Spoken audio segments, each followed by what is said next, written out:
Samy nisy fahasimbana tanteraka na ity fiara tsy mataho-dalana miloko mangamanga na ity camion lehibe ity vokatry ny fifandonana mafy nisy tamin'izy ireo. Ankizy vavy kely eritaona monja kosa no fantatra fa nisy fivitosana ny lohany vokatry ny dona izay nahazo azy. Io no fantatra nandritry ny lozam-pifamoivoizana izay nitranga tamin'ny folora sy sasany ny maraina ny sabotsy 3 martsa 2024 teo amin'ny lalana miazo ny postra malagasy iny. Ny tantaran'ny zavanseho ireo mpandeha tao anatiny ilay 4x4. Avy amin'ny zamzam zay andeha hitsany amin'ny hôtel amin'ny ville dia to dia efa mikoupé le camion avy aty dia mikisaka ny tomobile fa satria n'Andriamanitra aloha zahay tsisy naratra tsisy nainona fa le lohan'le zazakely iray taona ny solution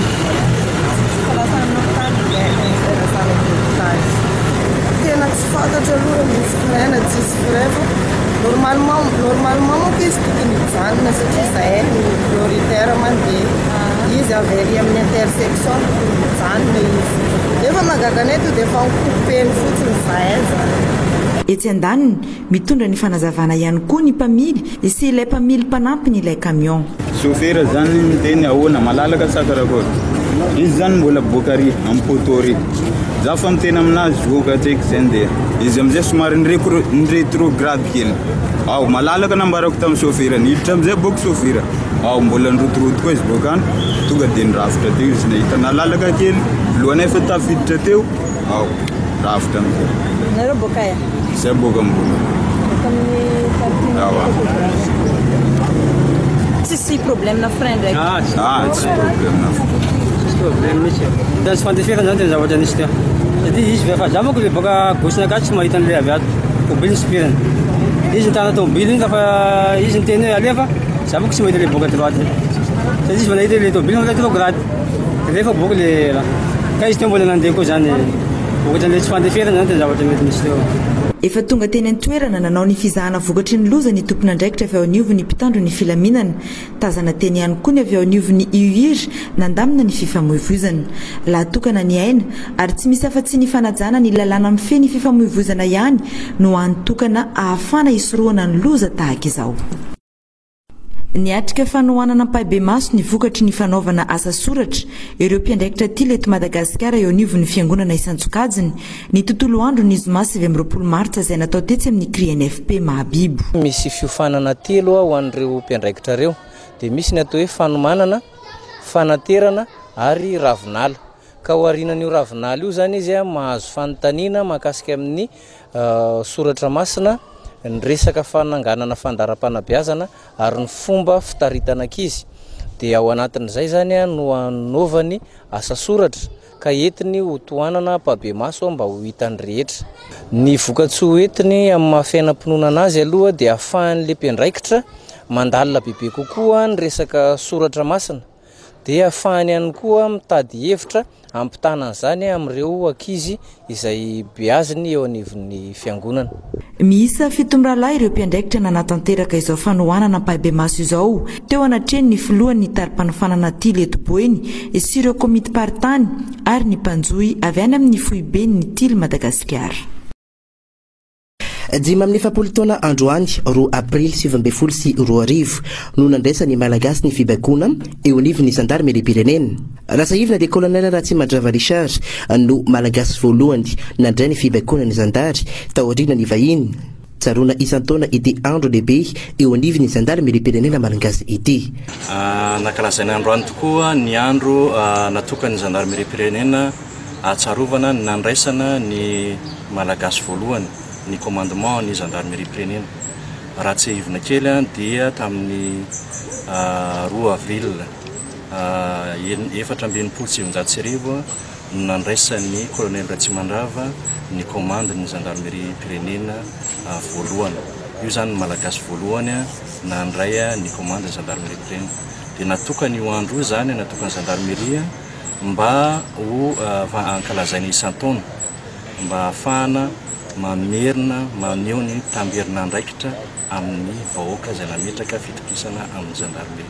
Zay zany ny antony io raha ny tiantsika mahajanga moa zany resahana dia misy ty le fivavahana resam-ponina ty izay mitovy amin'ny Antananarivo ihany dia avy eo misy ny lalonam-panokafana izay ataontsika any amin'ny mairie dia misy ireo le fampirantiana maro isan-karazany mikasika ny asan'ny gendarmerie sy ny mombamomba ny gendarmerie pirenena. Ho faranana amin'ny famelabelanakevitra araina adevitra ny andro ny gendarmerie pirenena malagasy ny 2 aprily etsy amin'ny lapan'ny tanàna. Nametrahana ireo mpivarotra takela mandola ny toeram-pivarotan'izy ireo fa tsy azo ijoroana sy ipetrahana manakaiky ity toerana fiantsonana fitateram-bahoaka etsy Tsaramandroso. Mibana ny toeram-pivarotan'ireo mpivarotra ireo olona mivezivezy ka antony nametrahan'izy ireo ity takela ity hoy ny fanazavana.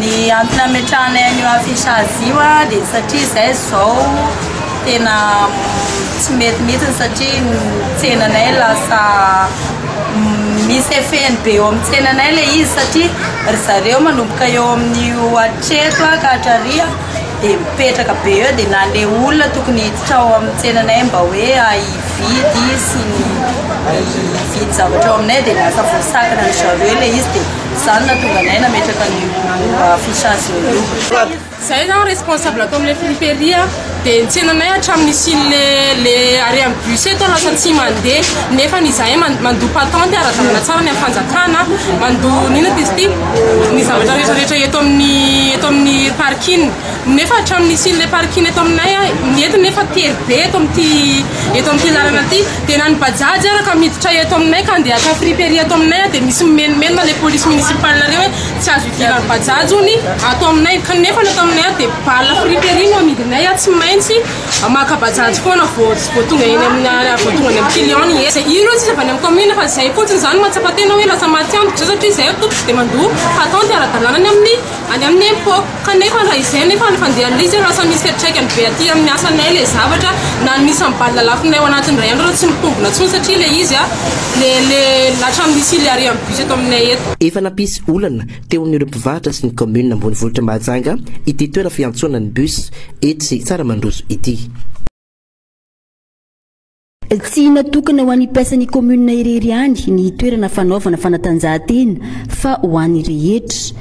Misy kosa nefa ny lamina amin'ny fisokafany varavarana.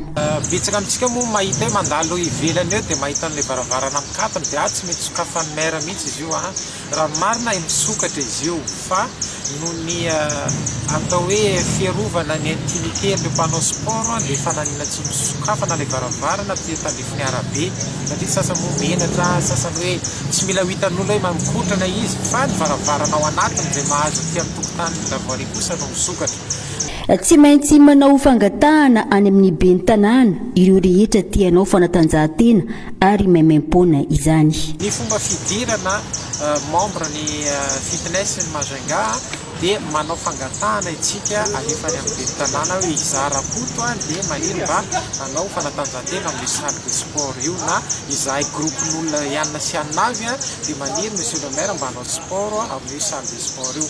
Mitanjona mantsy misy sasany izany manantena ary maniry hoe tonga amin'ny varavarana mandondona tia hikotrana dia tonga dia miditra dia mikotrana. Izay zavatra izay zany tsy ekenay satria tianay fantatra hoe iza ny olona mampiasa ny salle de sport io sao dia sanatria ka dahalo indray no hofantsika ho atanjaka be eo manjary anenenantsika zany hoe mitaiza dahalo zany ka ny mahatonga ny olona angatany hanao demande zany mba hahafantaranay aloha izy ianao ary inona no tianao atao raha hoe te hikotrana dia avy eo iny fangatahana iny no alefa ny ben'ny tanàna ny tompona ndraika ny salle de sport io izay efa manana calendrier mazava. Ny calendrier zany dia ahitana hoe ty latsinainy amin'ny valo sasany ka hatramin'ny folo sasany ohatra efa misy olona fa ny amin'ny folo sasany ka hatramin'ny 12 malalaka dia ino ny proposé ny salle de sport ty monsieur le maire no malalaka andraisana n'ity olona ity ka manomboka amin'izay fotoan'izay zany dia sady mahazo autorisation ilay olona anao fanatanjahantena amin'ny toerana io no fantany mazava hoe isaka latsinainy amin'izao ora ka hatramin'izao ora na talata amin'izao ora ka hatramin'izao ora no anjarany manao an'ilay fanatanjahantena satria raha ataontsika gaboraraka ianao zao mitondra saka équipement na sport tonga amin'ilay sala jery anao feno ilay toerana dia mody maina ianao mba isin'izay fandaminana zay zany no mahatonga anay miangavatsika anao an'izay fangatahana zay la vely tanàna ary marielitona fa araka ny teny folohan rena zoela dia hoe natolo tany maimaimpona ho an'ny tsika tanorany majanga itoeranidika io tsy misy vola aloha amin'izany fidirana membre ny fitness ny mazenga zay ka manentana tsika tanora zany mitongava fantako fa betabe aminareo no mangataka fanazavana amin'ny tompona andraikitra ny salle de sport vao maheny fotsiny hoe mila manao fangatahana any aminay ra dia kivy dia fa manao resa be ny tanàna hoe sakana zay tsy avela tsy zay kory no izy fa mafandaminana mahatonga anay mangataka zay fangatahana fa alalana anao an'izay fanatanjahantena ka manentana antsika tanora zany manombo zao aterina ny fangatahana satria mbola malalaka ny ambitantsika efa maro ny namantsika zay efa mampiasa ny salle de sport io amin'izao fotoana zao. Roapolo ny isan'ny olona zakan'ity toerana ity isaky ny séance iray ary tokony andeha tsiroroa mba samy ahazo ny anjarany izay maharitra adiny iray. Marina fa ny filoha Andry Rajoelina no nanolotra ireo fitaovana ampiasaina ao anatin'ity toerana natokana anaovana fanatanjahantena eny amin'ny commune ity.